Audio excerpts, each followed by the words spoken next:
अब तक हमने FCRA को एक कानून के रूप में समझा, लेकिन किसी कानून की जरूरत समझने के लिए एक वास्तविक केस को देखना ज्यादा आसान होता है। आइए समझते हैं जाकिर नाइक और उनकी ऑर्गेनाइजेशन इस्लामिक रिसर्च फाउंडेशन यानी IRF का मामला। जाकिर नाइक की ऑर्गेनाइजेशन इस्लामिक रिसर्च फाउंडेशन को विदेशों से फंडिंग मिलती थी। 2016 में होम मिनिस्ट्री की जांच में IRF की फॉरेन फंडिंग और उसके यूटिलाइजेशन को लेकर गंभीर सवाल उठे। सरकारी जांच के अनुसार IRF ने एजुकेशनल और सोशल पर्पसेस के लिए फॉरेन कंट्रीब्यूशन प्राप्त किया था, लेकिन उस फंडिंग के कुछ हिस्से को रिलीजियस एक्टिविटीज में इस्तेमाल किया गया, जिसे सरकार ने FCRA वायोलेशन माना। जांच में यह भी आरोप सामने आया कि IRF के प्रोग्राम्स में रिलीजियस कन्वर्जन एक्टिविटीज हुई। इंडिया टुडे की 2016 इन्वेस्टिगेशन में कुछ फॉर्मर एसोसिएट्स और people connected with such programmes ने कन्वर्जन एक्टिविटीज और अलेज्ड फाइनेंशियल बेनिफिट्स के बारे में क्लेम्स किए थे। लेकिन यहाँ एक इम्पोर्टेंट डिस्टिंक्शन समझना जरूरी है। किसी व्यक्ति का अपनी इच्छा से धर्म बदलना अपने आप में इल्लीगल नहीं है। सवाल तब उठता है जब फॉरेन कंट्रीब्यूशन जिस उद्देश्य के लिए लिया गया हो, उसका इस्तेमाल किसी दूसरे रेगुलेटेड पर्पस में हो रहा हो, और यही सवाल FCRA इन्वेस्टिगेशन का हिस्सा बना।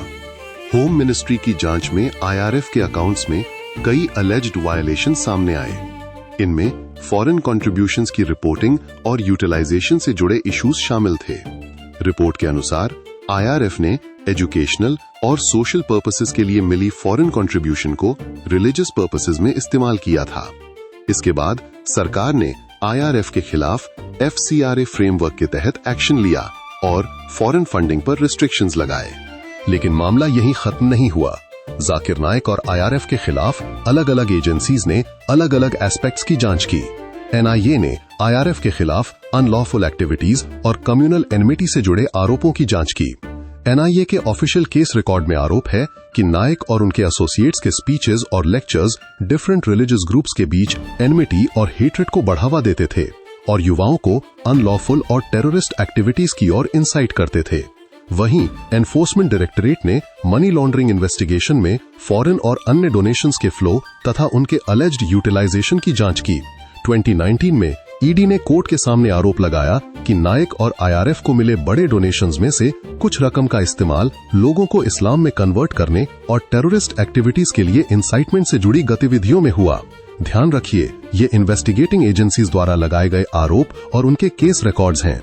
इन्हें ब्लैंकेट रूप से हर एलिगेशन का अंतिम जुडिशियल फाइंडिंग नहीं कहा जाना चाहिए। अब इस पूरे केस को FCRA की जरूरत से जोड़िए। सवाल यह नहीं है कि क्या किसी फॉरेन ऑर्गेनाइजेशन को इंडिया में डोनेशन देना चाहिए।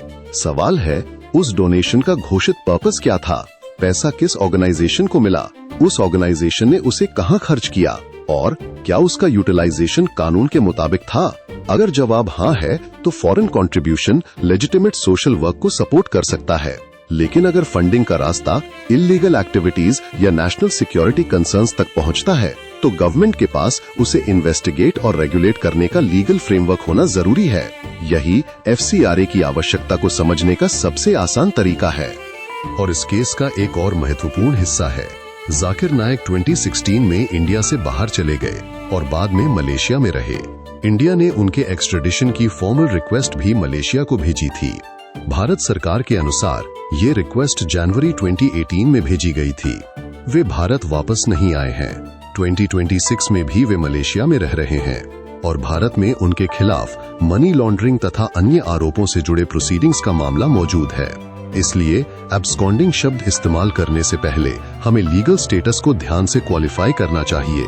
हम ये कह सकते हैं कि वे भारत से बाहर हैं और भारतीय जांच कानूनी प्रोसीडिंग्स का सामना करने के लिए भारत लौटे नहीं हैं। तो जाकिर नाइक का केस हमें एक बहुत महत्वपूर्ण बात समझाता है। फॉरेन फंडिंग की समस्या सिर्फ ये नहीं है कि पैसा विदेश से आया। असली सवाल है पैसा किस पर्पस से आया, किसे मिला, कहां इस्तेमाल हुआ और क्या उसका इस्तेमाल कानून के मुताबिक था। इसी अकाउंटेबिलिटी को सुनिश्चित करने के लिए FCRA जैसे कानून की जरूरत होती है। ऐसे ही महत्वपूर्ण मुद्दों को हम आगे ही बिना अननेसेसरी कॉम्प्लिकेशन के आसान भाषा में समझते रहेंगे। मिलते हैं अगले एपिसोड में, जहां हम समझेंगे कि सोशल मीडिया एल्गोरिथम आखिर कैसे काम करता है, कैसे एक छोटी सी खबर देखते ही देखते लाखों लोगों तक पहुंचकर एक बड़ा नैरेटिव बन जाती है। और सबसे बड़ा सवाल, क्या इसी एल्गोरिदम के जरिए लोगों की सोच और उनकी राय को भी मैनिपुलेट किया जा सकता है? सीजेपी प्रोटेस्ट के दौरान हमने इसकी एक झलक देखने को मिली, लेकिन आखिर सोशल मीडिया एल्गोरिदम ये सब कैसे करता है, ये हम समझेंगे अगले एपिसोड में।